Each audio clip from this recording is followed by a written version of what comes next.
I want to quickly talk to you about how to print your own book, and I want to give you a few steps you need to follow this year if you are trying to print your own book. But before we get into the steps, let me give you a little bit of background story here. When you think about printing your own book, it's all about the possibilities there are out there, okay?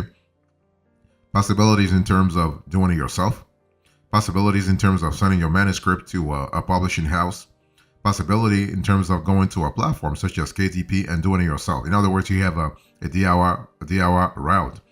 The first option is you actually reach out to local producers, local printers, local publishing houses, and really trying to have a deal at that level. But this is very local. So if you are somewhere in New York, you talk to publishers in New York. The second story here is that you reach out to those big publishing houses in the states like Simon and Schuster or Penguin Random House, right? And you actually nail a deal with them. The problem is that those publishing houses, they receive millions of manuscripts every single year. So unless you have a previous sort of you have experienced previously success when it comes to publishing, they're not going to really look at your manuscript very seriously, because those big houses, they have to make a commercial decision, right? They have to make a decision from a monetary point of view, but also from a commercial point of view. So they're not going to really take your manuscript very seriously. And so this leads you to the third option. The third option is DIY. So you do things online. So you go to a site such as Instagram. A site such as KDP, a site such as Ingram, Spark, or a site such as Lulu to sort of see if you can do things yourself. In other words, those are sites that really have the platform already for you to really print your own book real fast. Okay, one thing for sure: once you print your own book, you have to think about selling it too. It's not just about selling a book; you have to think about selling it, and selling it means what? You have to really embrace, and I don't care what you think about it, but you have to embrace social media marketing.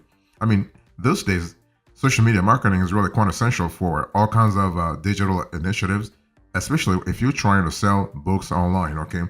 So you want to leverage social media promotion, you want to partner with book influencers, and you want to start, and this is actually a great opportunity to start an email newsletter for fans of your genre. So if you're thinking about printing your own book, the first thing I want to do, so here are the steps I want you to really pay attention to. The first thing I want to do here is I want you to edit your text. I don't care how grammarian you think you are, how excellent you think your grammar is, your vocabulary is, like, I don't care how great you think your writing skills are. You want to really allow a second pair of eyes to actually look at your manuscript and give feedback. Nobody's perfect. Nobody's perfect. So the ability to actually have someone look over your work is going to enhance the quality. It's going to improve the quality, that's for sure. So getting fresh eyes on your writing is essential, even if it feels a bit downing. So a bit downing. So whether you need developmental edits or a proofread for grammar, spelling, and clarity, other readers can catch elements you have overlooked and help improve your manuscripts overall. So that's kind of cool. So at this stage, you might want to invest a little bit, like consider hiring a professional editor, reaching out to someone in your network with experience in your genre, or asking for reviews from your professional and personal connections. The second thing you want to do here is to actually select a book trim size. And that's going to be very critical, especially if you are thinking about establishing a certain genre, a certain brand, not only in terms of let's say the physical appearance of the book, but also the emotional connection you're trying to really create with your readers. Okay, that's important. So most custom book printing companies offer various book sizes. So the type of book you're publishing will likely influence your choice of dimensions. For instance, novels are typically smaller and thicker than children's books, which are usually large and flat. For guidance, you want to look at the sizes of similar books already in print. Don't try to reinvent the wheel. You want to follow what works already. Okay, so benchmarking intel is going to help you know exactly what kind of best practices you should emulate in your specific industry.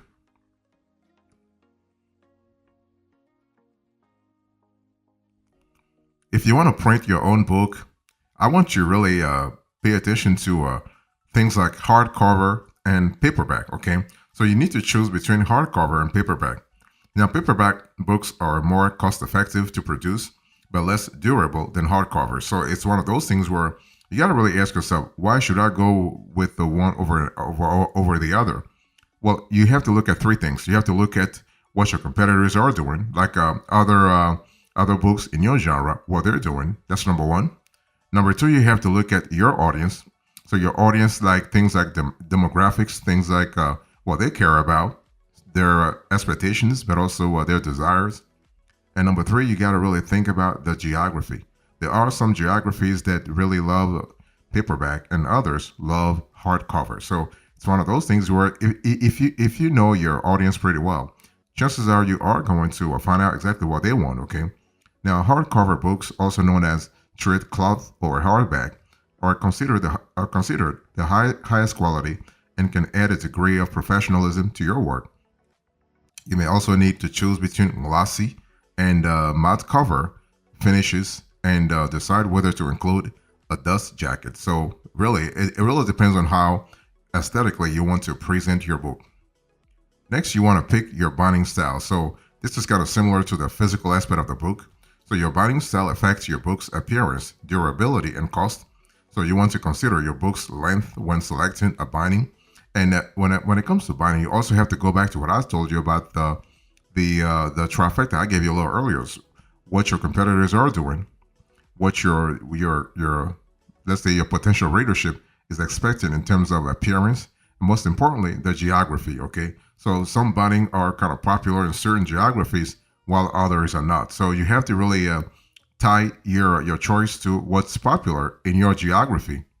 So let me give you the most common types here.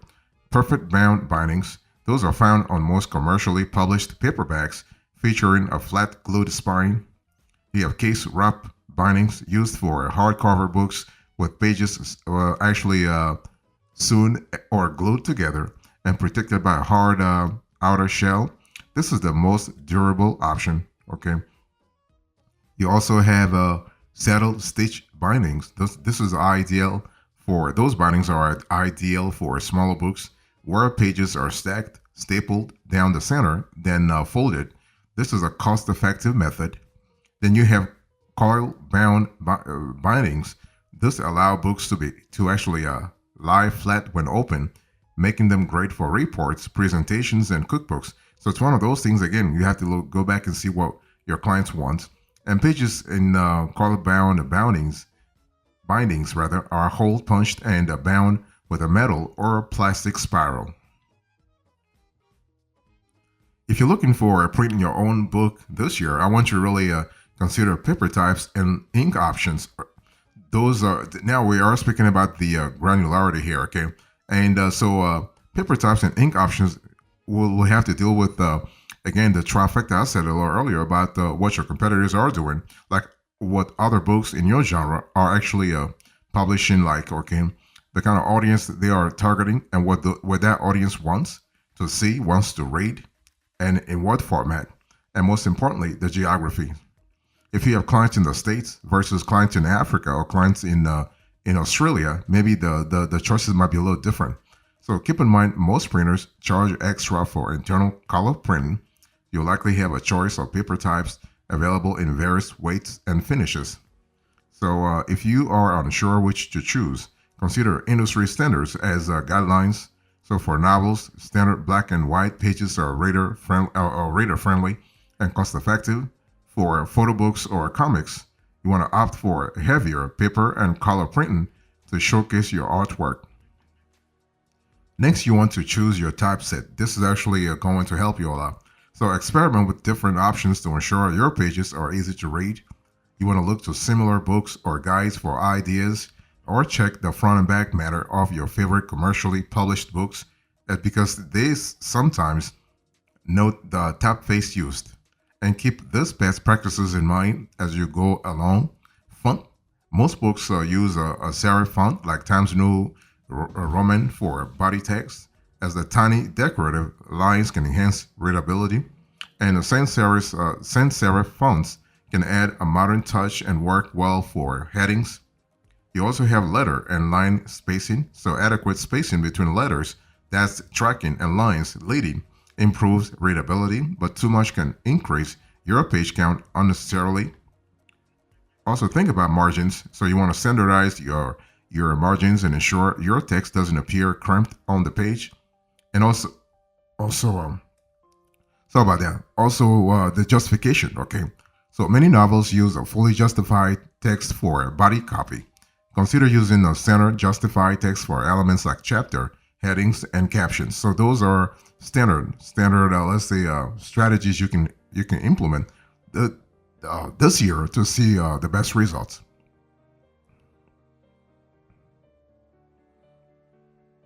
So if you're thinking about printing your own book, I want you to really design your book cover. So here I'm speaking about the aesthetics of your book. Okay, so now design your book cover. If you are, let's say, creative yourself, you can do it.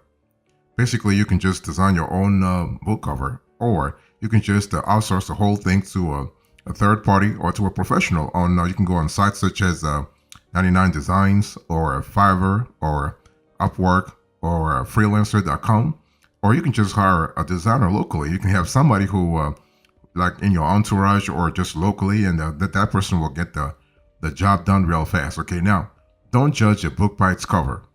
That's what people say, but in reality, potential readers often do, right? You should really, your cover should be actually eye-catching and convey the book's purpose and tone. So if your budget allows, consider hiring a professional graphic designer to create a high-quality book cover that really stands out. And you got to really invest in that, because that's going to propel your book to another level, okay? That's part of the branding, actually, okay, of the book. And next, if you want to print your own book, I want you to really prepare your files before printing. You want to give your manuscripts a final proofread and prepare high-resolution files. And you want to carefully follow your chosen printing services upload guidelines, okay? And whether you do it online or you do it DIY locally, you want to follow the guidelines, because otherwise the final result will be messy. You will typically submit two files, the book cover and the manuscript. So unless specified otherwise, you want to upload your files in PDF format with images set at a maximum resolution of 300 dpi, dots per inch.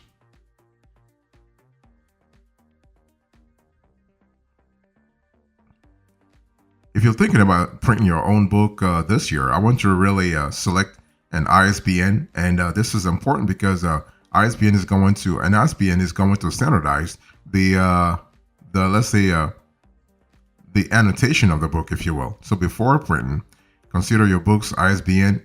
The ISBN is actually the International Standards Book Number. Publishers like KDP and Ingram Spark offer free ISBNs, but using this limits your book to their distribution networks, okay? For example, if you use a KDP assigned ISBN, that version of your book is restricted to KDP's distribution channels. So buying your own ISBN allows you to print the same version with multiple publishers, potentially giving you access to a wider range of marketplaces. However, even with a free ISBN, you'll retain the intellectual property rights to your book. So that's really good from a commercial availability point of view. Next, you also want to review your proof. See, the thing is that, again, going back to what I said when I started the conversation, you might think the proof is really, your proof is perfect, right? But no, it's not, because you're not perfect. Nobody is perfect. So before buying bulk copies or distributing your book, request proof copies, trial books you can review and correct before a final printing. Once everything looks perfect, you are ready to introduce your book to the world. And so that's really important. Now, when it comes to that, one thing I need to say here is that you have a print-on-demand book services for self-publishing. Okay, that's actually one aspect of the print publishing journey that will be that can be off your shoulders. So print-on-demand books are an excellent way to publish and sell your writing.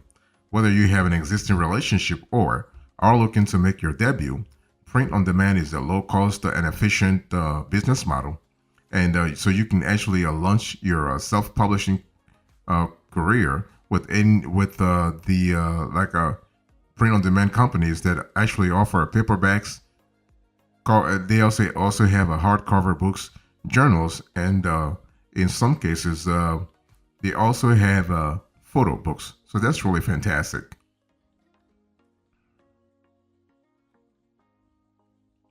So let me talk to you about money here. So what are the money talks here?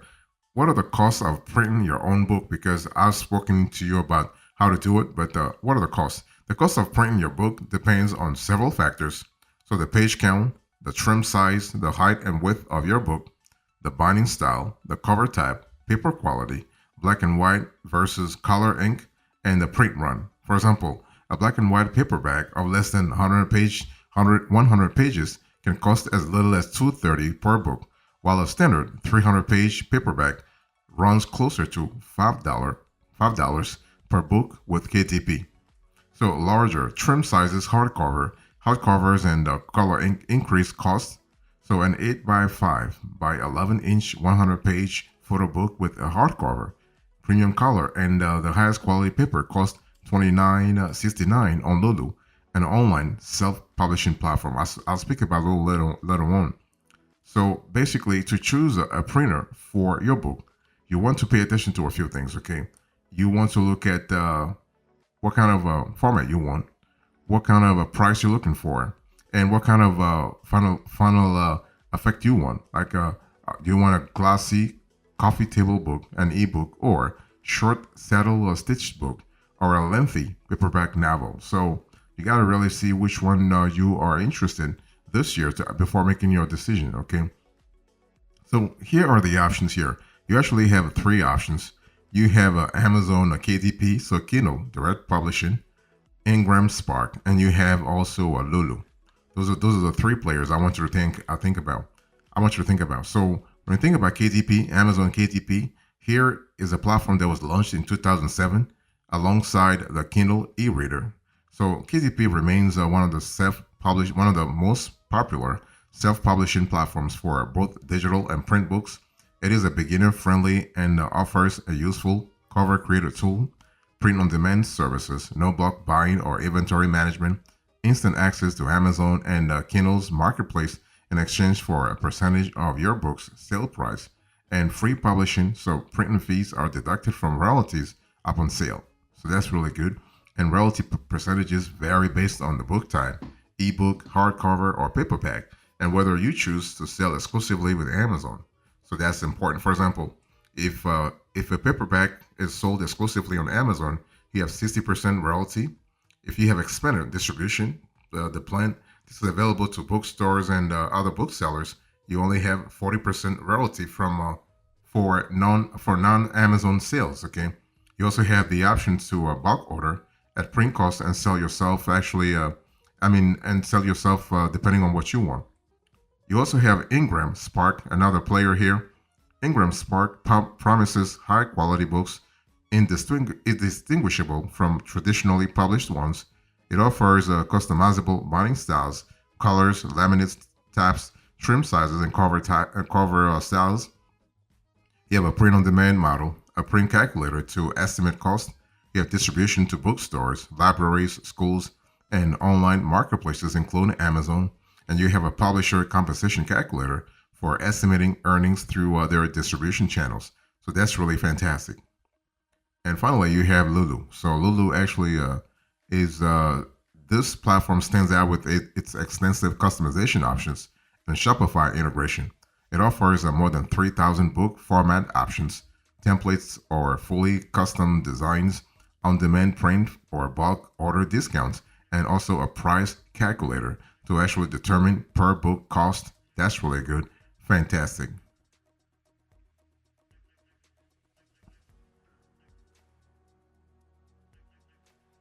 So, in closing to this conversation, I spoke to you about how to print your own book, and I gave you the background story, the steps you need to follow, money talks, and the options. Thank you so much. God bless you. I'll see you next time. Until then, remember, stay marvelous.